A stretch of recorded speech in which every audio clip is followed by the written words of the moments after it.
Hello and welcome. My name is Nate from Video Games Recon, and in this video I'm going to be discussing my least favourite or top 5 worst guns from the Call of Duty Zombies franchise. In particular Treyarch Zombies, as this list will not feature any weapons from the Sledgehammer Games Exo Zombies mode, as not all weapons have been released for this game, plus they play significantly different enough so as any comparison is kinda like comparing apples to oranges, and a little nonsensical.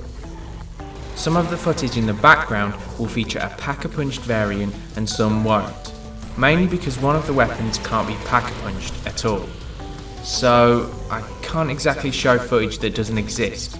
I mean, I like to think I've got skills, but that's a bit much even for my ego. However, all weapons discussed in this video will take into account the upgraded versions within the commentary, as well as the standard versions of said weapons. Also, the jet gun will not feature in this list, as I don't regard it as a weapon and have decided to live in a fingers in my ears, humming to myself ignorant bliss, where at least in my mind this weapon isn't part of the canon and does not exist. And as usual, this is just my humble opinion and not gospel, so do try not to have a cerebral embolism about it in the comments section, should you disagree with my list. Anywho, without any further ado, let's do it to it. 5. The War Machine. In at number 5 in my list is that pile of scrap metal known as the War Machine. This thing is a joke, especially with that kind of name, as unlike the multiplayer variant, which is actually pretty good, the only thing the Zombies version has in common is that it is still a death wish. However, whereas it was a death wish for your enemies, now it's a death wish for those more suicidal players amongst us who like to use this weapon. As in the Zombies mode, the grenades no longer detonate on impact, instead exploding after a set amount of time. On top of this, the damage to the zombies is pretty minimal outside of the first 10 rounds or so. That is presuming you get any of the grenades to land anywhere near the zombies. Instead, you'll often find the rounds backfire and land next to you, which would be okay if you didn't incur splashback damage. But as is, the only person you're going to kill with this weapon is yourself. However, the reason this launcher isn't higher up on this list is taking into account the upgraded version, the Dystopic Demolisher, which is actually a pretty decent and underrated weapon, which is mostly the case due to no one holding on to it long enough to discover that it actually can be pretty decent once pack-a-punched, as now the rounds react much more like the War Machine we know and love from multiplayer, with the rounds detonating on impact kicking out much more significant damage. Also, you can now reload all 6 rounds in one go. The only major downside to this weapon once upgraded is that the splashback damage without PhD flopper, either from the Wonder Fizz machine in Origins or the persistent perk from Buried, makes it extremely dangerous to use. And without Jug, say after getting downed for example, is just as suicidal as ever. So all in all, a terrible weapon, but not without its silver linings if you have the patience to stick with it. 4. The China Lake. Up next on my shit list is another grenade launcher in the China Lake, a pump action grenade launcher holding 2 rounds at a time before needing to be reloaded. The explosive radius on this thing is actually pretty decent, but the damage output gets weak fast, making this thing more of a crawler maker than an outright killer, which if you're not careful can quickly get you into trouble, as it's hard to notice the crawlers blocking you in.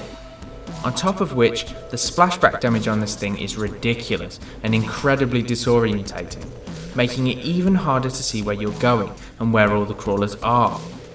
Once upgraded to the China Beach, this weapon does improve somewhat, with greater damage and ammo capacity, now holding 6 rounds before needing to reload, and a faster pump action time, but with all that and more, this thing still seems like a paperweight, as in real terms, it's still as pointless as ever, both literally and metaphorically, as after a very short period of time, it reverts to type as the crawler maker extraordinaire. So once upgraded, none of its main issues get addressed. To wrap it up, I'll leave you with this little nugget. You'll get that pun in a second after my retarded idiom. You can polish a turd all you want, but a turd, albeit a shiny one, is still a turd. 3, the PM63 and Spectre. This one is a bit of a 2-for-1 cheat, as these incredibly forgettable weapons, the PMS and Spectacle, are equally as pointless as each other, and I just couldn't choose between these two pathetic excuses for weapons. And a top 6 list, well, just wouldn't make sense. So, let's talk upsides, if any. These weapons are very good for points in the early rounds, and I read on a wiki somewhere that it is technically possible to kill zombies with these guns. Apparently. And I think that's about it. The PM666, the PM63, is only a slightly better weapon of the two, as for example on maps like Kino de Toten you can buy ammo for it, which is a major bugbear on these guns, as although they have a high fire rate, they have a very small ammo capacity, meaning ammo is often very scarce. Although, why you wouldn't just make do with an M14 and wait till you can access a far superior gun, again for example like the MP40, I don't know. And once pack-a-punched, this weapon is now akimbo, and possibly worse, as although the power and ammo improves somewhat, you can no longer ADS, which for this weapon means you have to be dangerously close to kill zombies with any kind of accuracy. And as for the spectacle of itself, no, wait, that's not right either. I'm wanting to say Spectre? That sounds about right. Anyway, the ZX Spectrum is practically identical to the PMS, aside from where pack-a-punched, as although cool looking, this weapon barely changes. Sure, you can actually ADS and don't need to be up all close and personal, but it's still just as shit as ever. And again, still hemorrhages ammo pretty much the same as it did before. So, buying and pack-a-punching either weapon is roughly 6,000 points down the toilet. Enough said. 2. The Springfield. This one is a bit of a toss-up between the Kar98K and the Springfield. And unlike number 3 on this list, I don't feel we need to cheat on this one, as although the differences between the Kar98K and the Springfield are slight, there is enough of a difference for a clear winner. Or I guess loser would be more apt. As although the Springfield and Kar98K are both junk weapons, being bolt action rifles with low damage and slow fire rates / reload times. And past round 4, both are beyond useless, being barely better than a starter pistol. That said, the Springfield definitely gets the shitty end of the stick, being even worse if such a thing is to be believed. Here are a few of my reasons why the Springfield is worse. Firstly, the Kar98K is most often available off the wall for a measly 200 points, aside from the scoped Kar98K, which is a slightly more powerful weapon. Whereas the Springfield is always in the box, except on Verrucht, and thus more often than not 750 points more expensive. Not that that's a lot, but in the early rounds when you're just looking to tide yourself over for a better weapon, whilst waiting for one of your douchebag teammates to actually start helping you buy doors. Next is that the Springfield can't be pack-a-punched on any map, whereas the Kar98K becomes the Armageddon. Not that it's actually any good, but at least you can do it. Apparently the code for a pack-a-punched variant of the Springfield was actually in the game, except they never found the need for implementing it, and is thought to perform similar to the Armageddon and Eviscerator, except with a scope. And finally, the insane fact that the iron sights on the Springfield are actually misaligned, making accuracy very difficult. Whether this was done on purpose for realism, or whether someone was recovering from a concussion when they put this in the game, who knows? But what I do know is you'd be better off with a rusty spoon than this pile of excrement. Before we reveal the abomination that's made it to number 1 on my list, let's go over a few other crap weapons or dishonourable mentions that just missed the list. The VR11. The Dragunov.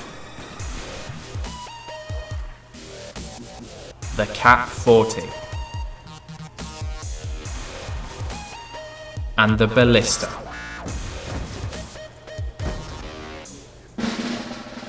And at number 1 on my list is the SMR. The wooden spoon for the worst weapon in the franchise has to go to the steaming cascade of festering horse shite that is the SMR.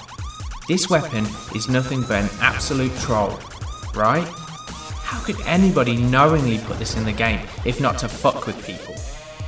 It has absolutely no redeeming qualities. The closest thing it has to the resemblance of charm or something cool is the hybrid side. And trust me, that gimmick gets tired fast.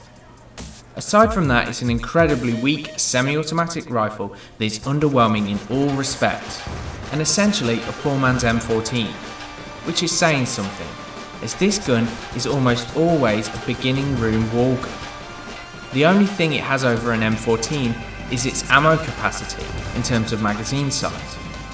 Personally, I'd rather have the slight power advantage of an M14 or the Pack-a-Punch Amnesia and the ability to buy ammo. And speaking of Pack-a-Punch, it's more of the same bullshit, except you now shoot red shit as opposed to white shit. And aside from ammo capacity and mag size, there is little if any discernible difference.